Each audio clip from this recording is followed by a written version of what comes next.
Para que serve o motor 3, né? Que poucas pessoas entendem, poucas pessoas principalmente utilizam, ou quando utilizam, às vezes utilizam de forma errada. Exatamente. Eu acho que muita gente nem sabe que o motor 3 existe, e quando a gente fala de capacidade de pagamento, as pessoas não sabem o que é.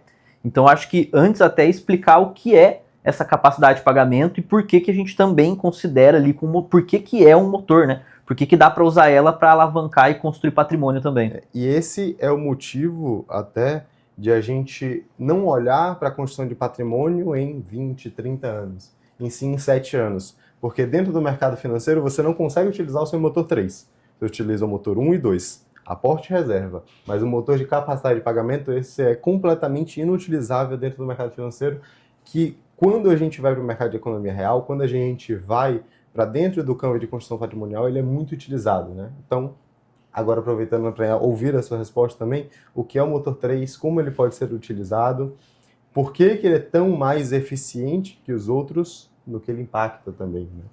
Boa. Explicando, né, de forma prática o que é o motor 3. O motor 3 é o motor de capacidade de pagamento, tá? E o que é isso, sendo bem prático? Toda pessoa, né, ela tem ali até 30% da renda declarada dela para poder se endividar, tá? E dívida ela pode ser boa como ela pode ser ruim. E o propósito do motor 3 é você utilizar dívidas boas, dívidas baratas, né? Então, financiamentos imobiliários, consórcios, home equity, para a gente poder construir patrimônio.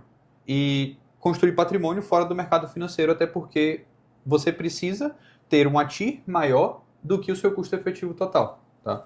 E a capacidade de pagamento justamente tem esse propósito. Destrincha só essa última palavra que você falou, o custo efetivo total, porque talvez algumas pessoas não saibam o que é isso, né? Que a TIR tem que ser maior do que o custo efetivo total. Na prática, o que isso significa? Boa. Custo efetivo total é o custo da sua dívida, tá? É o quanto que basicamente você está pagando de juros sobre aquela dívida que você está captando, que você está pegando. Então, peguei um financiamento de R$1 milhão, eu tenho um custo efetivo total de 12% ao ano, dando um exemplo aqui. Eu tenho um custo de 12% ao ano sobre aquele R$1 milhão que eu levantei, que eu captei para mim, tá? E aí, o que é que eu preciso fazer? Eu preciso fazer com que esse R$1 milhão tenha uma TIR maior do que os 12% que eu estou pagando ao ano, senão a conta não fecha, tá? E aí é justamente o que você falou, né? No mercado de economia real, você consegue ter TIRs mais altas, tá? Por quê? Porque no mercado financeiro, TIR é igual a rentabilidade. Porque se você tira todo o recurso no seu mês 0 e volta todo o seu recurso no mês 12, a sua TIR é igual à sua rentabilidade. Isso não muda. Mas se você tira, por exemplo, de R$100 mil, 10 mil por mês, e no 12º mês volta 120, a sua TIR ela é maior do que a sua rentabilidade, é maior do que a sua margem, tá? Então, a sua TIR ela tem que ser maior do que o custo da sua dívida para que a conta feche. Então, se eu tenho uma dívida de 12%, eu preciso ter uma TIR ali de 15%, 17%, 18% para que a conta feche no final e a sua construção de patrimônio seja efetiva. Esse é o princípio da coisa. E aí, um ponto importante que você também comentou tem pessoas que não sabem utilizar o seu motor 3. E se você não sabe utilizar o seu motor 3, é um tiro no pé. Porque até se você implementar mecanismos da economia real e você não souber utilizar o seu motor 3, você vai estar indo para o fracasso. Porque, foi como eu falei, se a sua TIR não é maior que o seu custo efetivo total, automaticamente a conta não vai fechar e você vai estar pagando uma dívida mais cara do que o retorno que você está tendo. Então, é esse motor 3 que ele explica muito uma das leis do quarto caminho, né? Que é comporte-se como um banco, né? Como um banco privado. Então, a gente tem que literalmente comprar dinheiro barato e vender dinheiro caro, que é o que um banco faz. Um banco ganha dinheiro comprando, um banco ganha dinheiro comprando e vendendo dinheiro. Então a gente utiliza essa capacidade de pagamento para a gente se comportar como um banco. A gente toma dinheiro barato e tenta vender esse dinheiro caro, certo? Ativando mecanismos que dê os 3 tipos de ganho que a gente vai falar depois, certo? Perfeito. Maravilha. Exatamente. E aí, né, essa é uma questão bem polêmica, né, até quando a gente entra nessa questão do motor 3, porque envolve muito emocional das pessoas também, né? Existem, na maioria das vezes, 2 tipos de pessoa. Eu vejo muito dificilmente o nível intermediário. É a pessoa que é completamente preocupada com dívidas, odeia dívidas, não se endivida de jeito nenhum. Muitas vezes isso veio de algum trauma emocional de família, às vezes familiares que eram extremamente endividados, ou até às vezes ele passou por momento de extremo endividamento, né? E são pessoas que não querem dívidas de jeito nenhum, abominam financiamento, abominam qualquer tipo de empréstimo, abominam qualquer parcelamento até, né? Muitas vezes não gostam nem de cartão de crédito, né? Já vi, não, exato, comprar tudo à vista, cartão de crédito não serve, eu me perco, eu gasto muito mais. Isso não é um problema de endividamento, isso é um problema de gestão, né? E existem o outro tipo de pessoa, que é aquela pessoa que é completamente, de certa forma, até desleixada, né, com questão de dívida. Qualquer coisinha que aconteça no mês, já pega um novo empréstimo, entra no cheque especial, o saldo vive negativo, vive em cheque especial, não se preocupa com essa questão, não vê até mesmo o quanto que está pagando em juros, né?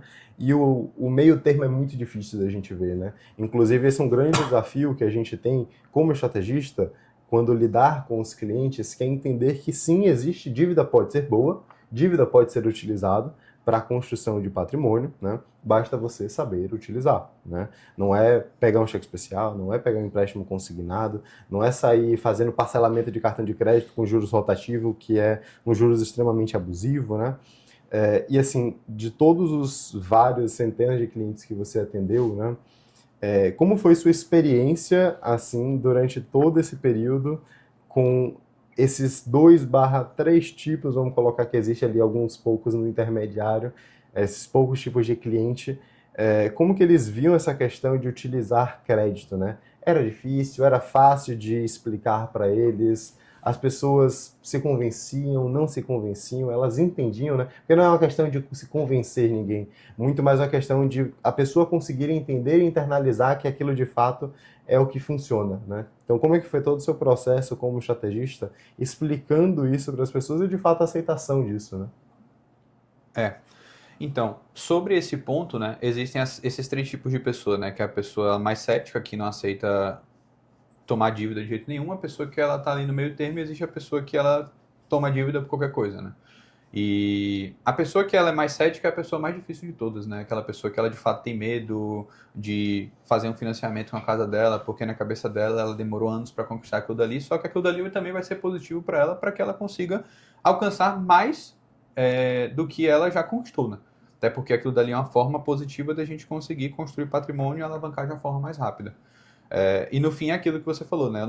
Eu não preciso convencer ninguém a nada, eu só preciso explicar de uma forma em que ele entenda o porquê que a gente está fazendo aquilo dali. E essas pessoas, na minha opinião, são as mais complicadas, né, e complexas, mas no fim, quando você consegue explicar para a pessoa qual que é o propósito daquilo que a gente está fazendo e onde que a gente vai chegar, se torna tudo mais fácil. Aquela pessoa que ela é meio termo, ela é aquela pessoa que ela é mais medrosa, mas ela também entende um pouco, então é um pouco mais fácil. E muitas das vezes a pessoa que ela toma dívida por qualquer coisa é aquela pessoa que já chega endividada. E que no fim é importante frisar que o motor 3, a capacidade de pagamento, muitas das vezes também ajuda as pessoas a saírem das dívidas ruins, né? Então a gente já fez muito isso daqui, que é trocar dívidas caras por dívidas mais baratas, mesmo que seja só para quitar dívidas. Então o cara paga 30 mil reais em 6 dívidas que ele tem e ele pega uma outra dívida que é mais barata do que essas duas e sai de 30 mil reais para 20 mil reais, então no final do mês ele economiza 10 mil reais. Dando exemplo de números altos aqui. Mas o motor 3 também ele ajuda não só a construir patrimônio, como também a tirar a pessoa da dívida, né? Isso é importante. E é legal que esse último caso, né, as pessoas que muitas vezes já chegam endividadas, muitas vezes é até fácil, de certa forma, explicar para elas que elas precisam e que vai ser extremamente benéfico utilizar, porque inúmeros casos que a gente já viu, onde a gente mostra fulano. A gente tem hoje uma parcela de, vamos supor, pegar o mesmo exemplo que você deu, 30 mil de parcela mensal em dívidas, né? Se a gente fizer uma operação, né, como, por exemplo, um retropatrimônio, onde a gente pega o seu imóvel, utiliza esse seu imóvel para alavancar recurso com esse imóvel, você vai sair de 30 para 20, 25 mil e ainda vai sobrar 200 mil reais no seu bolso. Ou seja, a gente diminui parcela e ainda coloca dinheiro no bolso, né? Para poder traz com esse segurança dinheiro, para ele, né? Porque no fim esse cliente não tem nada. Exatamente. E muitas vezes é o que acontece, né? A gente utiliza o motor 3. Nesse caso que você falou, que ainda sobra algum valor, a gente consegue aumentar o motor 2, que a gente aumentou a reserva, e como a parcela vai ser menor, a gente também aumenta o motor 1. Então, utilizando o motor 3, a gente deixa os outros 2 motores mais saudáveis ainda. Né? Perfeito. Então, tudo se encaixa ali, né? Se retroalimenta. Exatamente.